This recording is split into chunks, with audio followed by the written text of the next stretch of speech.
You know you have the winning hand when you don't have to go to a third-grade argument to win. And the arguments are so ludicrous. It's really getting to, I know you are, but what am I? I know you are, but it really is. Look how far the left has to go to paint a conservative as a hate monger. I'm going to show you now something that happened, I think, last night. More people are going to see this clip than has seen this show in a whole year in the next couple of seconds.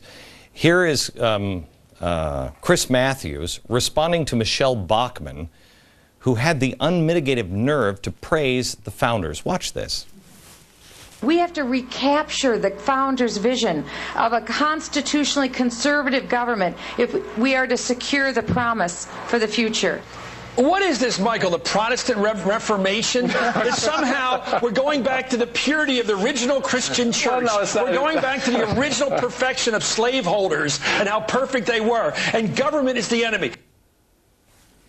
Yeah, government is the enemy. Show me the great government that has been big, that hasn't ended up being oppressive. Show them to me, will you?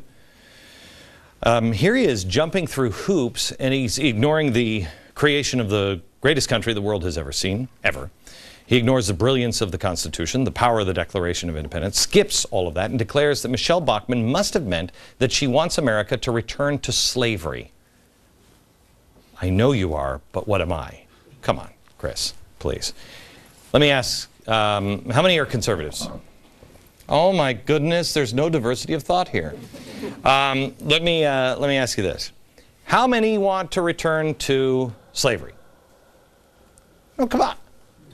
Surely there's got to be somebody that wants to return to slavery. Okay, we want to return to the founders and the Constitution, but how many want the Constitution without the amendments? Surely you don't want the amendments. We'll just leave that off if we return to the Constitution. No amendments, right? Who's with me?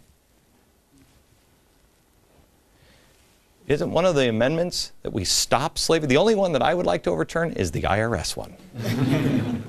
But still, you wouldn't. How would you do that? If you wanted to change the Constitution, how would you do that? Can anybody tell me? Go ahead, tell me. Constitutional Convention, where you have 3/4 of the states ask for it. You don't want the Constitutional Convention because that will open everything up. Or you have 2/3 of Congress, and then it goes three-fourths of the state legislatures. Okay, so you want to overturn. This is what it would take under our Constitution if you wanted to return to slavery, which is an absurd idea. And everybody except, I don't know why Michael Steele was laughing at that. Everybody who's watching that, who has an honest heart, knows there's nobody that wants to return to slavery. You would have to go, get a bill drafted, get it through Congress, get it through all of the states. Come on, that's not going to happen.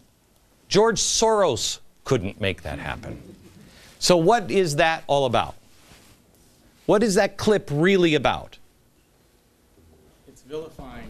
Go ahead. It's a very common tactic. It's vilifying the messenger and making them seem as if they're ludicrous or they're racist and delegitimizing them rather than the message or the policy that's being advocated. Right. So listen, when we showed this clip last night, another clip like this about Rick Perry, where they said, I don't even know what he's, self-reliance, what? I mean, the things that we have always, every president, every party on both sides, we've said, both the Republicans and the Democrats both say it, we're like, they're lying to us, they don't believe that. But they've always said it, now they're not even saying it. It's not only doing a Sarah Palin to Michelle Bachmann, it's immediately labeling her a racist. She wants slavery, which is ridiculous. But it's one other thing. We'll get to that next.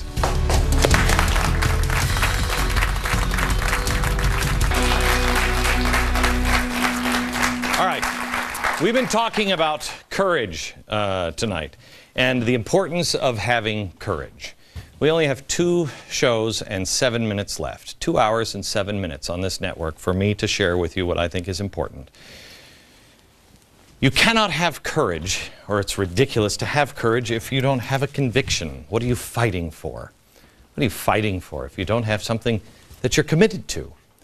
I can guarantee you see this with your friends all the time, and maybe you have done it too. You'll get into a debate with somebody, and you'll be like, no, that's not true. And then they'll throw up something in your face, and you'll be like, all right, well, yeah. You don't have any more courage because you don't know if you're right. Right? Courage of your convictions. Now, how do you get convictions? The other thing that they were trying to do to Sarah Palin there is to throw the Constitution under the bus. Because most people don't know the Constitution. Most people don't know why it was even written, why it's important. Make the case for the Constitution. Can you do it? Make the case for the Constitution.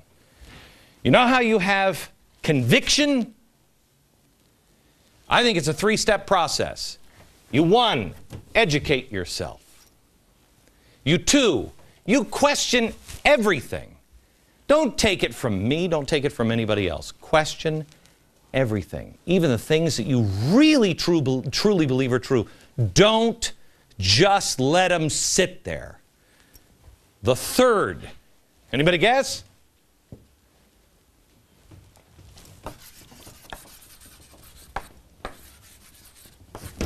Repeat one. Educate yourself.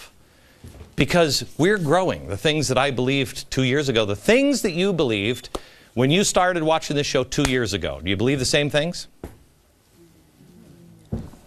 Some things.